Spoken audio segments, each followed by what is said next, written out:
Hi, it's Dave with DavesTR4. Welcome back to my channel. This is the follow-up and hopefully the last part of the transmission top cover rebuild. I got my three new O-rings for the shafts, and as you can see, I just kind of loosely put everything back together just so I don't forget how it goes together. So anyway, what I'm going to do now is just take it all apart again, and we'll go ahead and put the O-rings in and the cover, retaining plate and all that, and start putting this back together. Okay, well, just for my own reassurance, I'm going to go ahead and slide one of these O-rings over the shaft. These are the new ones, and oh yeah, that fits real nice. So yeah, so I'm going to go ahead and install these in the cover.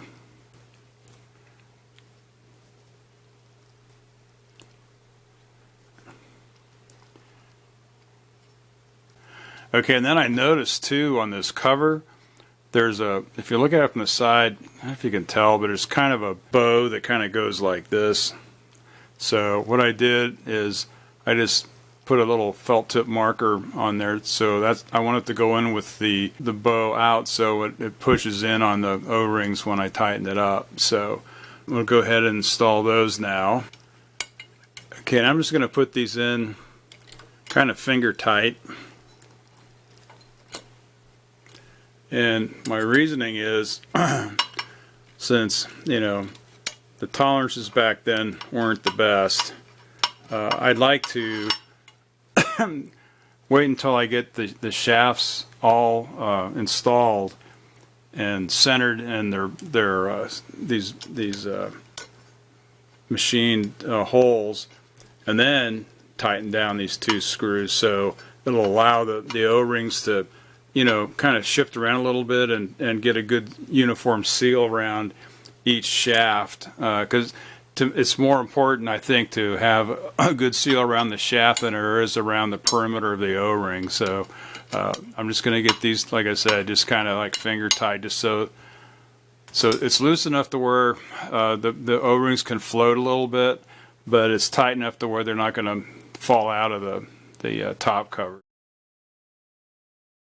So on the middle shaft, there's a hole towards the end here, and what happens here is this little pin goes in this hole here, and then there's a ball bearing that rides in a shaft at right angles to the main shaft that basically only allows to move one gear shift lever at a time. So, and the trick there is you have to put grease on these balls, and then I'll show you in the shaft where it goes, but there's a cross-drilled hole in the shaft that the ball bearings go in, so you grease these up, stick them in the hole, and then you're supposed to insert this middle third and fourth gear shift selector shaft in there, and these ride in. If you see on this shaft, there's like a detent here, and there's one on this one here too. See this detent? That's for the ball to go into. So anyway, let's finagle those in next. That should be real fun. Here's my dilemma. There's this machined bore that goes through the case that supports the shift forks. What I've done is I put a punch or a drift in there to limit the travel of the ball. So if the ball doesn't go into that hole in the side there, I don't want it to fall into this cavity here, because there's like a machined bore here about 2 inches, then there's an open cavity in this casting, and then there's the rest of the machine bore that supports the shaft on on this other side of the case. So the object is to get the ball in the hole and not let it go all the way into that cavity in the bottom. So hopefully this will work. We'll see how it goes. So I got like I said, a punch in there that's going to keep the ball from rolling all the way out. So I just need to get the thing to stick in the hole there. So we'll see how this goes. I don't know if I'm going to be able to get very good video of this, because I'm holding the camera or this light with one hand, and I'm going to need both hands to do this. So anyway, wish me luck. Okay, so that wasn't so bad. What I did basically is just grease up the hole. I have some of this moly grease here, this stuff, and so I just put a bunch in the hole in the side, the lateral hole, and greased up the ball bearing, and used my drift to here's the drift I used, just to limit the travel of the ball down to the hole there, and then use the screwdriver and push it in. So now what I need to do is get the fork ready and slide that home. So that's it for the third, fourth. Let's do reverse next. Get it past the O-ring. Oh, it's hitting that ball.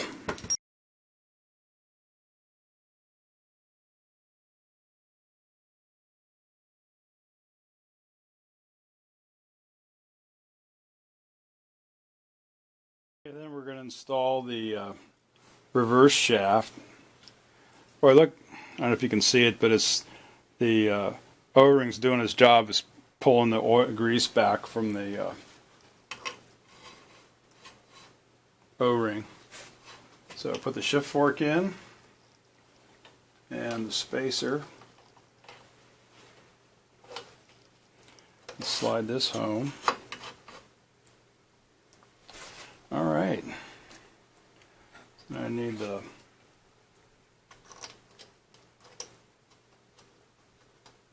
lock nut for that one. We got one more to go. Okay, then on this one, let's see how we do here. This is first and second. Okay. This guy goes this way. Then we get the long spacer.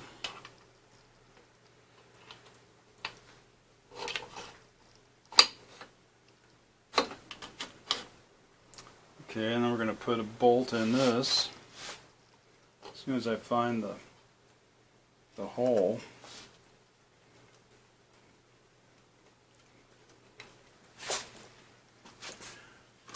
I have my fancy socket. This is that 5/16 square head 3/8 socket. I'm just going to hand tighten these for now. Okay, so I'm just going to do a little demonstration about how that interlock thing worked. We just put together. So right now it's in neutral. If I can move this one, this is first and second. If I kind of figure out where the middle is, I can move third and fourth now. If I put that in the middle, I can move reverse. But I can't move any of these other ones, so that works pretty slick. So the next thing I got to do is put the little detent plungers in here, and then I can use my handy dandy fish scale to measure the pull on the rods, and then I think we'll be good to go. Okay, so we'll do the reverse first, and what we have here on my little magnet is the plunger, a spring, a distance piece, and then the screw. So the plunger goes in first, and then the spring, and then the distance piece, and then the screw.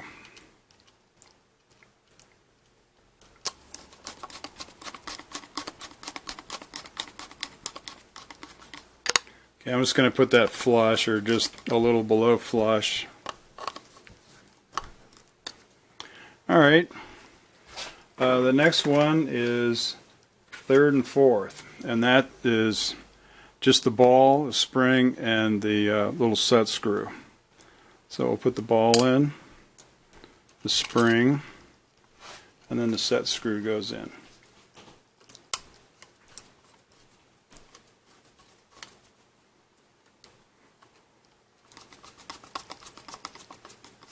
Okay, then we're just going to bring that down a little bit below flush also. Last but not least, our first and second. So that gets, oops, that gets the ball, gets a spring, and then that gets the set screw also.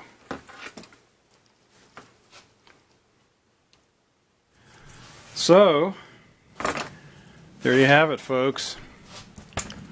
A completely rebuilt top cover. So I just have to get the pull out the specs on the pole of this thing and set up that fancy Amazon special fish scale that I got, and we'll see how we did. And then you can see in the hole there, they're all lined up. So life is good there. So I guess the next step is to figure out a way to do a pull test on these shift levers to see how much pressure or pull it takes to move them.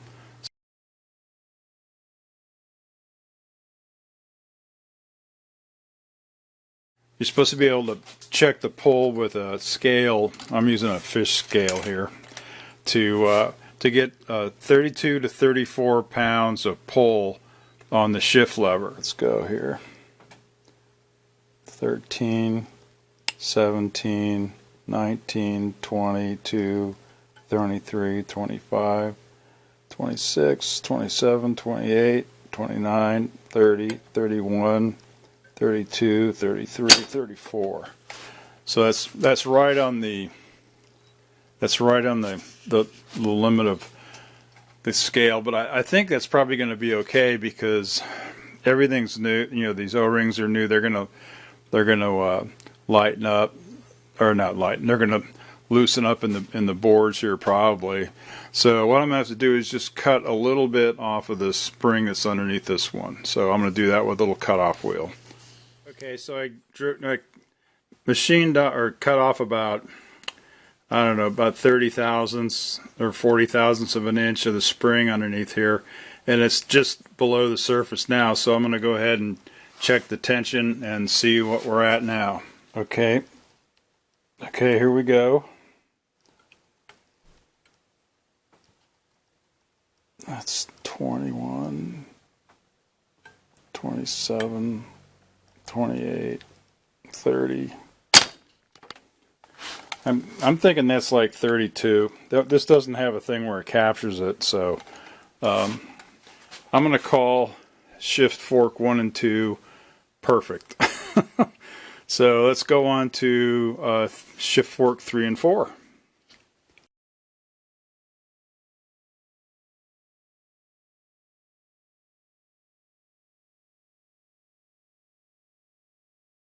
Okay, I just finished adjusting the tension on the reverse shifter.